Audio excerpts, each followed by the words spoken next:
વ્યસન નથી. આ વ્યસન નથી એમ કે કોઈ. હવે એ લોકો વાપરે. હા એક્ઝેક્ટલી. હું હવે તમને એ કહું. 10 ના આ બહુ ઇમ્પોર્ટન્ટ પોઈન્ટ હું કહું છું. એ લોકો વાપરે છે ત્યાં. તો માનો કે આજે એમેઝોનમાંથી ઓર્ડર કરી દીધું. એમેઝોનમાંથી ઓર્ડર કરી દીધું, ઘરે આવી ગયું. 2 દિવસ વપરાયું, 3 દિવસ વપરાયું એ વસ્તુ, પણ એ બરાબર સેટ ના થયું. તો પેલી વસ્તુ શું, એનું પેકેજિંગ અને બધું ગાર્બેજમાં જાય. It's just $10. Yeah, it's only $20. Dad, it's only $20. It's only $50. બરાબર.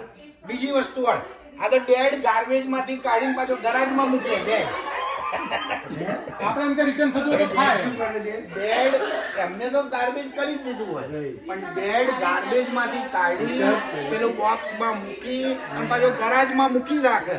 કદાચ કામમાં આવશે તો રિટર્ન થાય.